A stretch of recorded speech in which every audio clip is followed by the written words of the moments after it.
हाँ जी, good morning students. आज हम डिस्कस करेंगे जो हमारी लास्ट ग्रुप है वो है स्पोरोजोआ। वो डिस्कस करेंगे कि स्पोरोजोआ क्या है। बहुत छोटा सा टॉपिक है और इंटरेस्टिंग है। स्पोरोजोआ जो होते हैं सिंपल बॉडी, इनकी ऑर्गेनाइजेशन कैसी होती है, सिंपल बॉडी, और हम कह सकते हैं कि सिंपल बॉडी ऑर्गेनिजम्स होते हैं ये, ठीक है। पैरासिटिक होते हैं ये। पैरासिटिक का मतलब सभी को पता ही है किस तरह से, मतलब किसी दूसरे पे डिपेंड करते हैं, किसी दूसरे पे, दैट मीन्स वो लिविंग चीज़ होगी जिस पे ये डिपेंड करेंगे। They form reproductive cells known as a spore. ये करते क्या है, रिप्रोडक्टिव सेल्स बनाते हैं जिन्हें हम स्पोर्स बोलते हैं। इसीलिए इनका नाम जो है वो स्पोरोजोआ पड़ा है, क्योंकि ये स्पोर्स बनाते हैं। और हम यहाँ लिख सकते हैं spore formed, that's why they known as a sporozoa. Example आपने इसमें प्लाज्मोडियम का करना है। बहुत ही इजी है प्लाज्मोडियम और इंटरेस्टिंग है। इसमें both sexual and asexual phase होते हैं लाइफ साइकिल के। लोकोमोशन और फूड कैप्चरिंग के जो ऑर्गेनल्स हैं वो एब्सेंट है। जैसे पैरामीशियम में ऑलरेडी प्रेजेंट थे, लेकिन इसमें क्या है, प्रेजेंट नहीं होते प्लाज्मोडियम में। हमेशा ये हेटेरोट्रॉफिक है। हेटेरोट्रॉफिक है, अगर पैरासिटिक है तो हेटेरोट्रॉफिक भी होगा। दैट मीन्स किसी दूसरे पे डिपेंड रहता है अपनी न्यूट्रिशन के लिए। दो मोड बोले मैंने आपको, एसेक्सुअल और सेक्सुअल। जो एसेक्सुअल रिप्रोडक्शन है उसमें मल्टीपल फिजन जो है, मल्टीपल फिजन की टाइप जो है वो उसके अंदर आएगी। मल्टीपल फिजन करेंगे ये और क्या बनाएंगे, मीरोजोइड्स बनाएंगे। सेक्सुअल रिप्रोडक्शन में सिनगैमी होगी और गैमॉन्स बनेंगे, ठीक है बेटा। अगर हम बात करें एग्जाम्पल की, जो कि है प्लाज्मोडियम।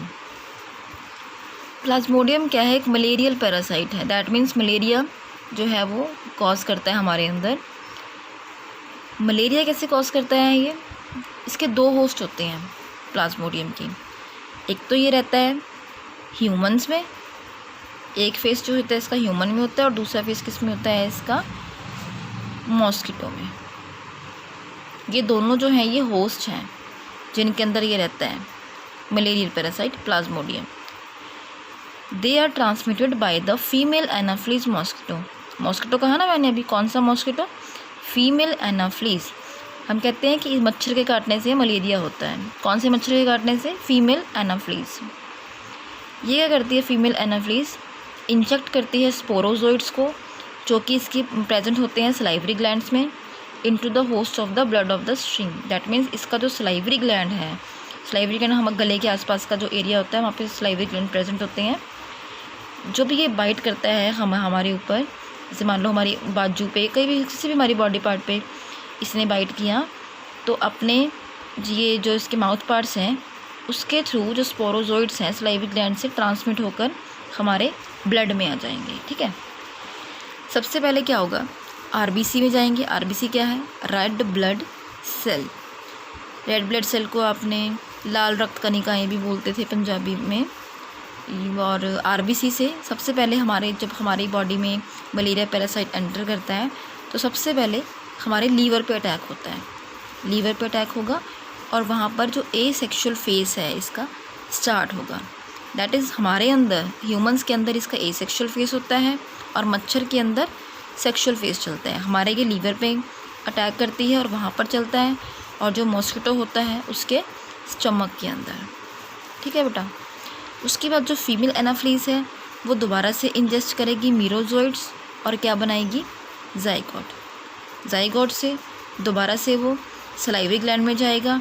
सलाइवरी ग्लैंड से दोबारा से वो किसी और को इंजेस्ट करेगी, किसी और के ऊपर जाएगी और उसके अंदर उसको काटेगी। काटने से क्या होगा, जो उसके मीरोजोइड्स थे वो दोबारा से एंटर करेंगे किसके अंदर, किसी और इंसान के अंदर, और उसे भी क्या हो जाएगा, मलेरिया हो जाएगा।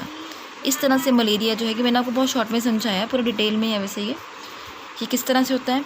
पहले जो मच्छर जो है वो हमें काटेगा, लीवर में मीरोजोइड्स जाएंगे। लीवर के बाद वहाँ पे सेक्सुअल फेस होगा। फिर जो दूसरा मच्छर आएगा वो, अगर दूसरा मच्छर मतलब एनाफ्लीज, ठीक है। फिर दोबारा से एक से पर्सन से दूसरे पर्सन को इस तरह से मलेरिया जो है वो फैलता है। उसके अलावा अगर किसी को मलेरिया है, अगर हम ऐसे इंसान को जिसे मलेरिया नहीं है, हम उसे अपना ब्लड दे दें, अगर हमें मलेरिया है तो भी मलेरिया जो है वो एक जगह से दूसरे पर्सन में जो है, एक पर्सन से दूसरे पर्सन में जो है वो फैलता है। ये है स्पोरोजोआ, बहुत ही छोटा सा है और बहुत ही ईजी है, कॉमन सी चीज़ें हैं बेटा, सब आपने जो ध्यान में रखनी है। That is all about today. ये पढ़ लो, कल हम जो है अपना नेक्स्ट टॉपिक जो है वो शुरू करेंगे। किसी को भी किसी तरह की कोई प्रॉब्लम आती है तो वो आप मुझसे पूछ सकते हो। बाकी जो ये स्पोरोजोआ प्लाज्मोडियम का ये जो लाइफ साइकिल है वो आगे डिटेल में है, वो हम करेंगे अपने 3rd चैप्टर में। पर फिलहाल आप इतना मतलब जो बेसिक है इसका प्लाज्मोडियम के लाइफ साइकिल का, वो आपने ध्यान रखना है कि किस तरह से होता है। 2 फेस हैं, पहले कैसे होगा, मॉस्किटो में चलेगा, मॉस्किटो के स्टमक में चलेगा, फिर ह्यूमन में आएगा। और क्या क्या होता है, मीरोजॉइड्स बनते हैं, वो रप्चर्स होते हैं। तो इतना आप ध्यान रखो फ़िलहाल के लिए।